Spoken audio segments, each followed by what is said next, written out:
The username does have a capital A, and the password is admin, all in lowercase. Stop active. Mainly every time you turn the machine on, it's an emergency stop. Air is not let into the machine unless it has air. It never gets out of emergency stop mode. So if the air compressor is off, you'll get the same error as well. So, you'll hear the click click. That means air got let into the machine. It's going to initialize. Which button did you hit? The yellow button here, the exclamation point. That's an initialize the machine. Start. They keep hitting the button. First thing you go do is make sure all the stops are. So you get that same error if it loses air pressure? Yes, if you lose, it'll actually say a low air pressure warning. Okay, so Yeah. there is a low air pressure. Yeah, there is a low air pressure warning as well. The emergency stop is because the machine was not activated, not initialized, but it needs a air pressure to clear that e-stop as well. So if the air isn't turned on, it won't initialize as well. Same thing with the door. It actually do have lights on those. So if it's green, that actually means it's safe to go inside the machine, and that switch in there is open and broken. When you close it, it turns yellow. What we need to do is a calibration test called track offset test. In order to get to that, we go here to carton creation. We'll choose the design. And right here at the very top is calibration 01, track offset. We'll use that design. Then you have 3 different tracks to do this on. So we have a track with 48, we have a track that's like 36, and we have one with 27. What I always do is go like 2 inches less than whatever bale size is loaded. We also have a 30 or a 66 that we can load as well. So let's say they're making boxes on track 1 and the flats are all coming out weird. What we'll do is we'll do a calibration on track 1. So, like I said, this one's loaded with a 46. So what I'll do is choose our calibration design, track offset, use that design. I'll put in 44. I always go 2 inches less. It just sometimes it's so far off it this faces the machine to do the calibration. I'll put in 44. I'll send that to you. Over here, I got you, and that's ready to go. We'll push this button here. This puts the machine in place. So if this is lit, solid white, the machine itself is in play. Then we can put the software in play. So the software still won't do anything without the machine in play. With that, I'll head to here. I'm just gonna make this little deal here. Take the tape measure. This first flap has to be 4 inches. We're actually over 4 inches, almost by 1/8. Okay. So we go up here and change Z fold, and this will allow us to change that value, and it prompts us to push the little circle button. Right here is our track offset. It's currently set at 1.125. An 1/8 inch is 0.125. But we need to take 0.125 away. So we'll release the machine brakes. And that's one thing. If you go here to change Z fold and release the machine brakes, then you can pull out all of your bales out of the end feeds. Okay. I'll show you guys that when we get back there. So then we'll change that value. 1. We'll hit done.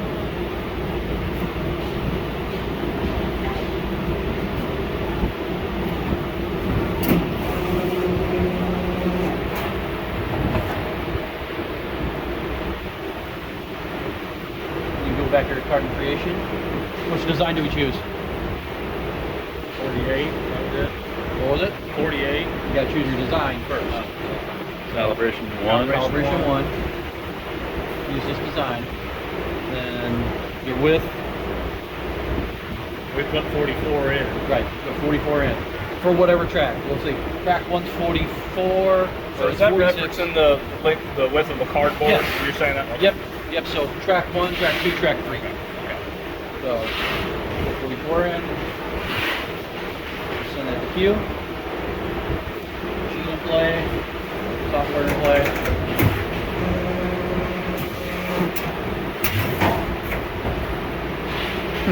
It will show you what's loaded in each track. Track 1's got 48, track 2's got 34, track 3's got 27. Same thing, let's say the boxes coming out on track 3 are coming out all weird. So I would put 25 in there and it'll make the offset test on track 3. Our offset value. So this is actually 1 inch away from this edge of the machine. That one is a certain amount from the left-hand side of the machine. So if someone comes down here and takes this lever loose here, and see this one's loose. Actually, you can ratchet it as well. And I also put do not move. So if someone actually moved that and pushed it over, you can't go over it anymore this way. It's hard up against the stock. And he said they pushed it over this way, and then the boxes come out weird. That's when you have to do your offset test. Sometimes there's a little variation in the cardboard size, especially when it's humid or it's cold, but that's normally adjusted from the other side. So this one should never move because it should be maxed out. Right, this is actually maxed out all the way this way, but every now and then, particularly your tracks down that way, someone screwed up and they moved this, where it's like do not move. And then the boxes are coming out weird. That's when you'll have to run that offset test. So are all of the rest of them okay? So there are stationary ones, and then there are the ones that move. These all do move. Obviously, they all have the lever, so you can move them around. But the ones that say do not move, they should stay stationary. Now, the other side one that we move on the right-hand side. So a lot of times, go through your track 1 here, since we're going to run a 66 bale and the 48. This is the one that's going to have to be moved, and it's going to actually move all the way over here. So whenever we load our 66 in, you're going to have to loosen this up here. Then you have to loosen this one up here. Then you'll move this track all the way over here, and I'll actually put an arrow with the 66 area. So basically, you'll move this all the way over here, then you can put your bale. So because this is our Release the brakes, and let's say, you see how it moves around like that? yes. So what you'll do is you'll load this in, loosen this up till it hits, then you tighten it down. I like to show this to operators when they're loading a new bale, is to back this off a little bit. Load in the new bale, it makes it a lot easier to put it in. Then you put this up against there, and it eliminates that possibility of that corrugate moving side to side. So just kind of bump it and go there. Just bump, yeah. Don't jam cram it in there, otherwise you tear up the edges. Okay. So there's we're talking like measurement, maybe like 0 to like a 1/16 of an inch of extra width between. Yeah, you want it as tight as you can, but not too tight. Okay. Yeah, you want it snug up against there. Okay. You don't want any float in there. All right. Because 1, your box flaps come out weird, and 2, actually it can jam. It can start walking and do weird things if it's loosened inside them guides. Okay. These are our pressure rollers. So when it needs to feed, actually what it does is it fires a valve over there. There's a bank of pneumatic valves. So it turns that valve on, and whatever track it needs to go. So this is track 1, this is track 2, track 3. It fires these cylinders. These rollers come down and push the corrugate against. There's another roller, like white one here underneath. Mm-hmm. And as the motor drives that, it pulls it forward with the pressure of these. Okay. This is our tool belt, is what we call that. Each one of these heads can latch onto that, and when this belt moves, it moves them in certain positions. So that's how those are moving, is just by grabbing onto that belt? Yep, they grab onto the belt, then That's the PLC crazy. knows I need to move this belt this amount of time, distance, to put that head in place. Okay. On the crosshead, push here. There's actually a sensor here, and there's a sensor here, and this is what determines where our heads actually are. So there's actually pins up here, these roll pins. Yeah. This sensor here is reading them pins. That's mainly to tell the PLC where our crosshead is at. And this sensor here in the middle reads these pins here on the back of the heads, and it lets them know, okay, my head is here, my head is here, we're good to go, we can make boxes. Okay. If this sensor gets dirty, you'll get an error, what's called a long head auto tolerance error, or long heads not found, because this sensor gets dirty. Once a week, both these sensors need to be cleaned of dust. You guys don't wear glasses, but throw a bunch of dust and stuff on your glasses, see how well you can see. Can you point out those two sensors again? Right here, we call this a fork sensor here, Okay. and a fork sensor here. Okay. It has a laser beam. I don't know if you can see Yeah, I see it. right there where it Yep. hits it, and a little light comes on indicating it found that pin. Gotcha. Same thing with that one there. Laser comes across, finds them pins, determines the position. Okay. Call that long cut this way. This is called the crosshead. So it goes cross and then real long. The very corner that you see a motor, that's the servo motor that drives this long head belt. There should be a spare belt up in there, and I'll show you guys where the tensioner is, how to tension. It should last a long time. As long as everything's right, then belts last a long time. They're kind of a pain to change, especially on tracks, machines with many tracks. You got to get in there, space the heads apart, and it's easier two people. That's something we always take care of during our PM. We see it war, we change them out. You guys get 1 PM a year, so from a year from now, you guys have a PM. I'll be the one coming out and doing it. Occasional visits throughout the year. If I have weeks I don't have much going on, I just pop in. I'll send an email. Hey, I'm gonna stop in, check your machine, talk to you guys. And on the top side, there's 2 Allen bolts. So everything's metric Allens, metric. Everything's in metric. This here, this is our brake belt. This is what our heads go onto. So right here where my finger is, there's a bolt. It's a 13 millimeter bolt. So you would take this loose and this loose, then you'd loosen this bolt and run it in, and now allow this tensioner to get slack and to get that bolt off. The other thing I do is take this flange off the backside. It makes it a lot easier to get that belt off.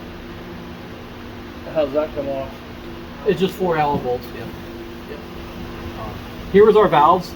These valves are here for our pressure rollers and also our brake cylinders on the backside here. I'll show you the brake cylinders. We come around back. It goes up and pushes on the brake, or pushes on the core as a brake. Okay. Yep. There's also on our left-hand side guides where it says "Do not move." There is a sensor. So when the core runs out, the sensor is no longer active, sends a signal, say, hey, I'm empty. The machine actually gives an error message and it stops. So there's 1, 2, 3 Yeah, of those. there's 3 of those. So there's 2 little locks there. And all of these boxes here are parts. So let's say you have a problem with your machine. The first thing we tell you to do is call our hotline. There's a sticker right there with the 1-800 number. You let them know, what you're working on, what kind of problem. They'll walk you through stuff. And they'll say, hey, I think we have a bad valve. They actually have a really bad habit of, well, I'll send you one. Not, hey, why don't you look at your parts cabinet? So, let you guys know, you should have that part up here. In these boxes, spare parts. We got fittings, we got screws, we got cable chain retainers, mufflers, we got spare blades, spare valves, bearings, all kinds of good stuff. And there's actually 4 different boxes of parts up in there. So, like I said, if they tell you to replace a part, go up here and take a look and say, hey, we may have that part here, so you're not down for another day. Yeah. Yep. Our blades here, they're serrated stainless steel blade. They're not really sharp, but they're a little bit sharp. These last a long time. I always change the crosshead blade when I do a PM because it's in constant motion. But the other ones, 2-3 years they last. Really? Yeah. Wow. Yeah. And I can tell when they're starting to get dull. If they still feel sharp, I leave them in. Yeah. And it all depends on your volume, what you do. Are they spinning or just rolling over the cardboard? They're just freewheeling. Okay. There's nothing moving them. They're just. So it's just pressure. Yep, just using rolling pressure. across. So up here is our pneumatics. This is our main air shutoff valve here, so you can turn this and put a lock in that as well. We've got 4 different filters for good clean air. I didn't see much moisture or anything like that. You guys got air all over in here, so I trust you guys get good clean air. I just did one last week and I poured rust out of the filters. Ugh. And 6 months ago, I poured rust out of the filters. I'm like, hey, you guys can do something about it? Okay, cool, you're going to destroy your machine. This here is our bypass valve. So if we have an air leak, and like I said, we open the door, it comes the air. So you can pull this little lockout at the bottom here,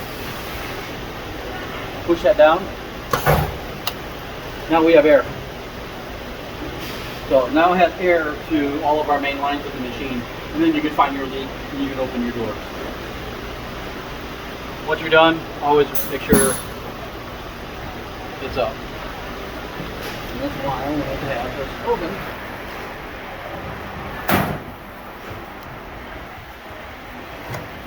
I'm just gonna go this way.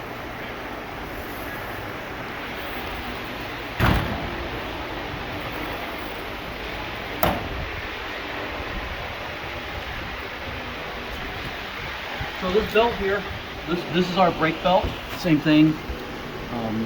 It's something I get checked in the PM. These last a really, really long time as well, like 4 or 5 years.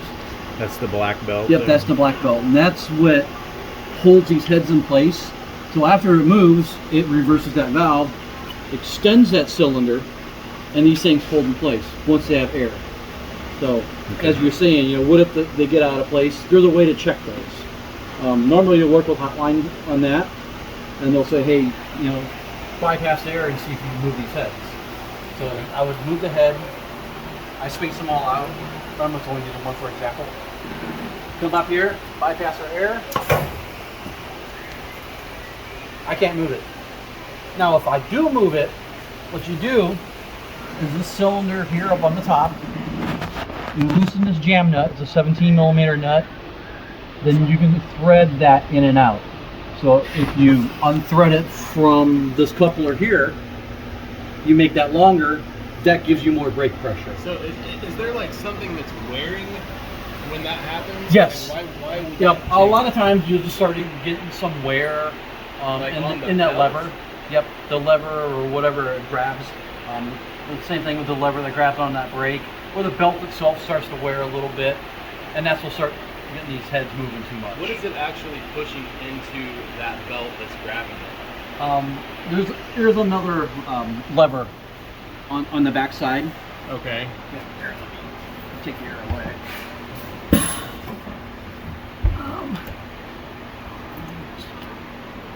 The lever right here, we call it the clutch for the tool belt to move it. But in most cases, it's going to be in the extended state because it's moved its head. So these purple cables is communication between our PLC to these modules. Each one of these cables goes to an individual valve to give it a 24-volt signal. Got a bunch of flashing lights. It's a pretty foolproof deal. When it works, it works. When it don't, it don't. These are manifolds for our air, direct air to whatever valves and components that come in the machine. This is our main air adjustment here, so you can turn the air up and down. It's normally preset most of the time. You'll see it, the digital readout gauge here. It mimics the analog gauge. We have 2 other ones here. So this, you can adjust our air on our long heads. You guys don't use double wall, so Normally it's set it and forget it, but if you guys do the double wall, sometimes we will increase that for double wall just to give it more long head pressure because that's so thick. Then we'll decrease it for single wall. Same thing with the crosshead. You got a crosshead crease pressure adjustment as well. So that, for your application, it's pretty much set it and forget it. Questions here?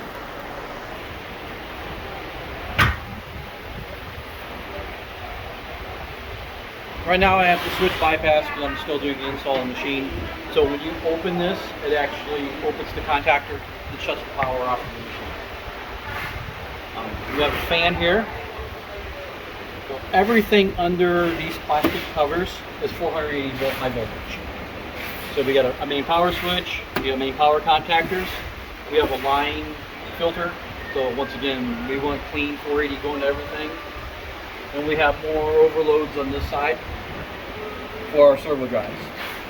2 servo drive controllers, one for the crosshead motor, the other one for our rollers that feed everything through.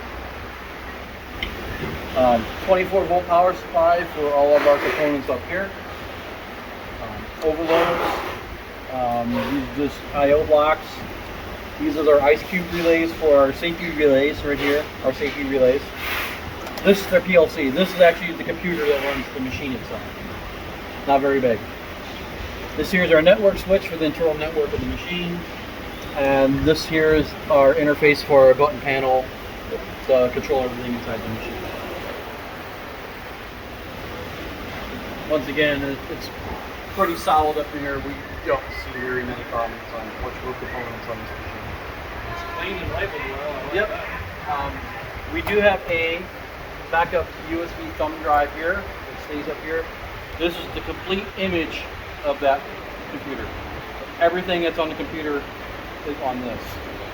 Every PM this gets updated. Our computers are reliable, but it's a computer. How do I do this? Okay, YouTube. Belt here is what drives our rollers. We have 3 rollers. We have one here in the back. We have the middle one here is where our cutting happens. So the blade actually pokes through the cardboard into this roller and embeds itself in this roller. This is actually, we consider a wear item.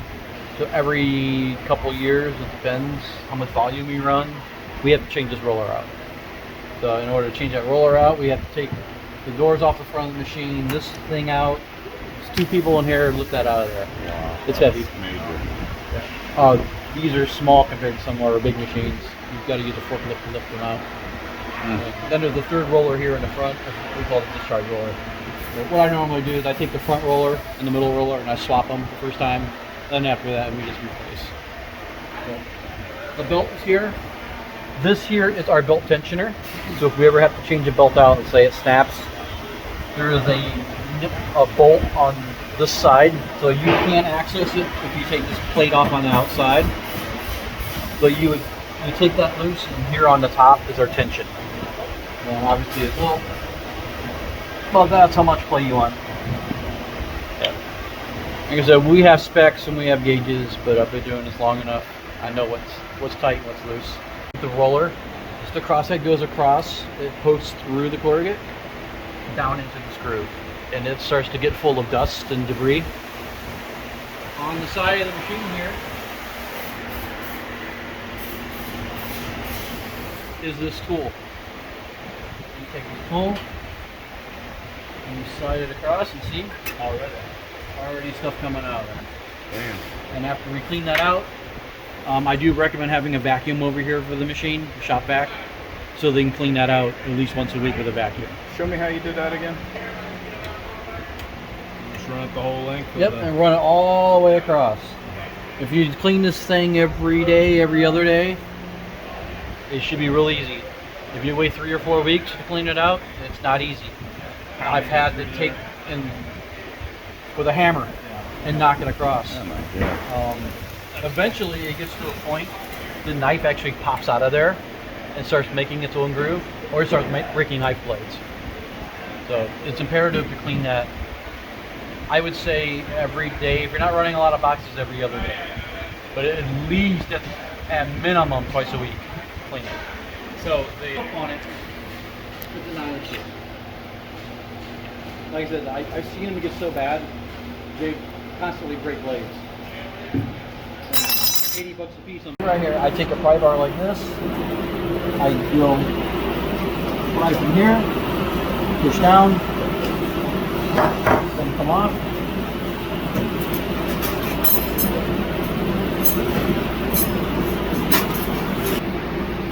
Out of the wall. Take the plus.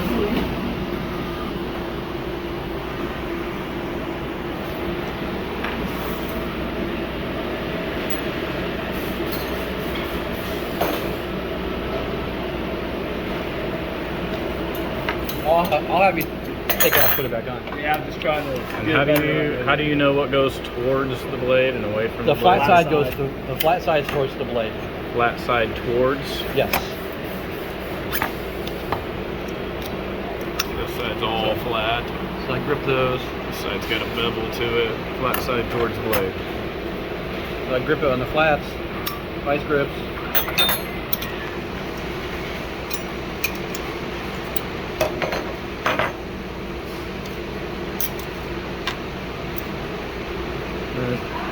The axle's got a step up.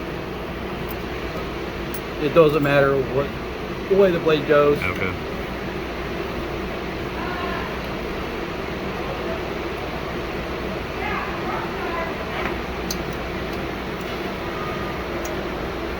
Snug it up.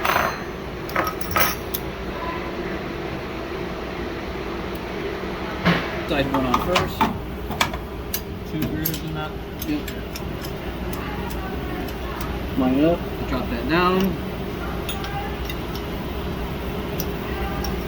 Stop there on its home.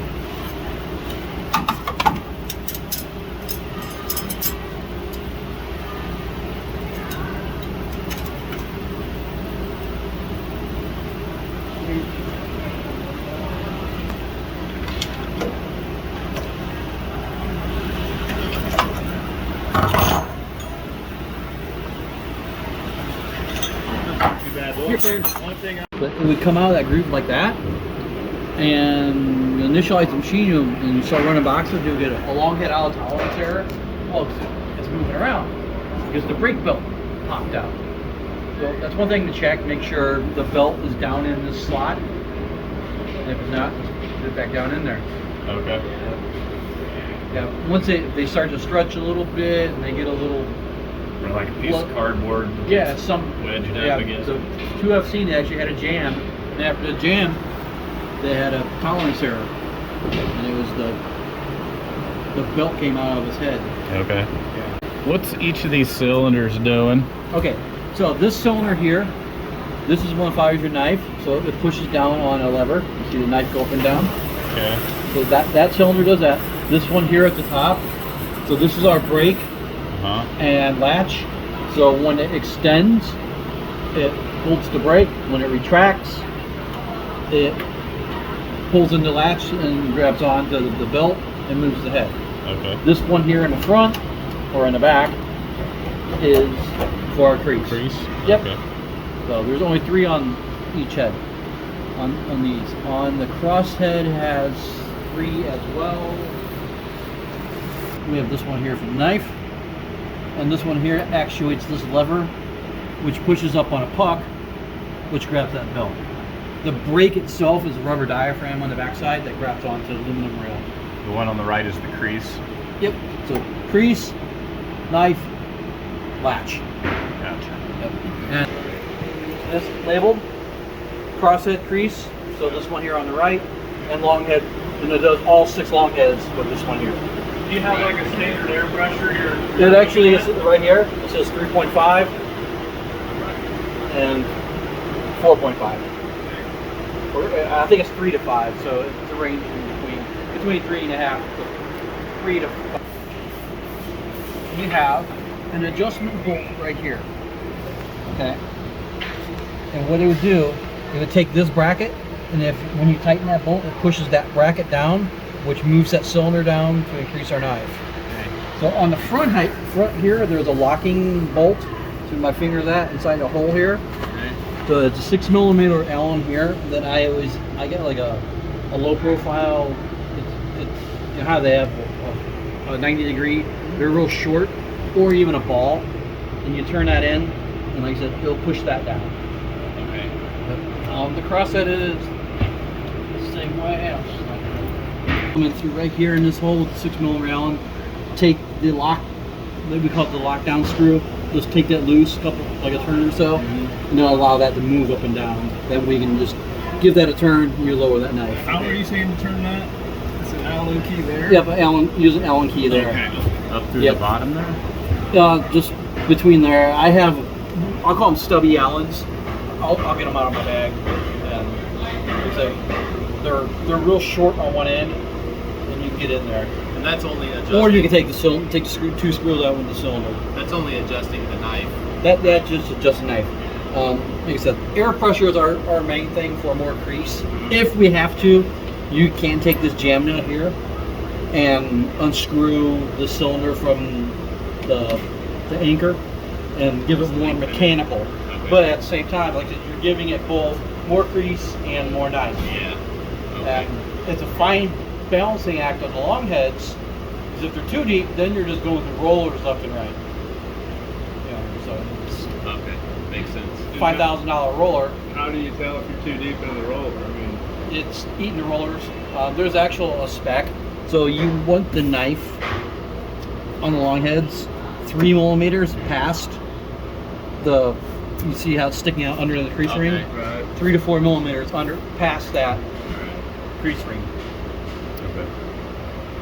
Most guys, I just take an Allen wrench, 3mm, lift, go, no-go gauge. Softens the corrugate up. Don't use water. Don't use bleach. Use Windex. Because Windex is like ammonia or alcohol based.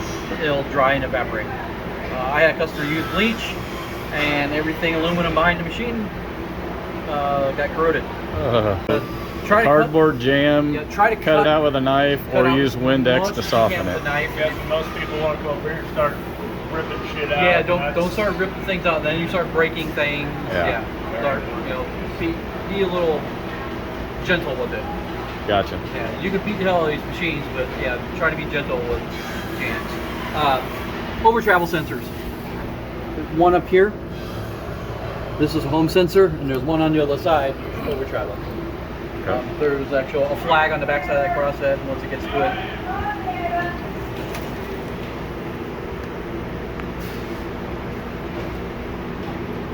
the light comes on, tells PLC where I'm at, along with the pins on the back side.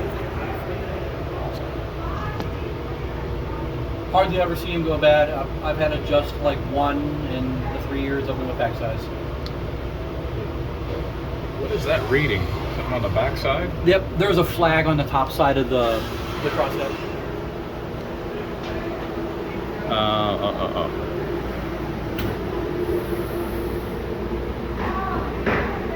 I don't see it, but it's obviously over here somewhere. That must be it right there. Yep. Now read that plate up on the top side.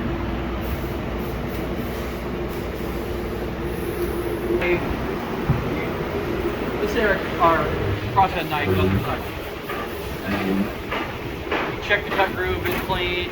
The blade's got all, and one thing, always check the blades, make sure they're not missing teeth or a chunk is taken out. So everything mechanically looks fine, and you're thinking, okay, the knife isn't coming off. So here in the software, we have here's machine control. So this is one thing, if we have a jam, you can try to manipulate things in and out. So we can roll it forward. And you can select what track it's on, for 1, 2, or 3. You can roll backwards. Or you can even do a clean cut. So sometimes that helps with jams. But back to, let's say the knife isn't cutting on the crosshead. So we go here to configuration, and with a tab up here for machine services, you get enable service mode, and you can control every valve on this machine. So let's go here to our crosshead. and you can see the grease is coming on and off. The latch and the cut. We'll go here to long head number 2. We go to grease ring. Latch. And you see the little LED light comes on the valve itself. That tells you it's getting a signal. So let's say we turn that on and that light never came on that valve. It's probably not the valve. It's probably a bad cable between the I/O module and the head itself. Cut, same thing. Good. Tracks, same thing. We mean our brakes, our pressure rollers, signals. So you can see the long head, which that's our fork sensor up on the top that reads the pins in the back. The crosshead is the fork sensor that reads all the long heads. Our upper limit is one of those sensors in the back, and the lower limit is the other side sensor. Cycle tools. You can do this, and it'll run a quick test, quickly cycling the tools on the crosshead.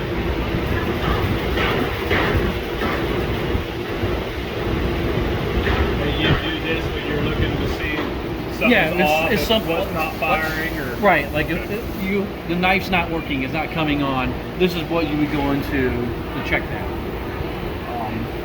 One thing is, so you verified.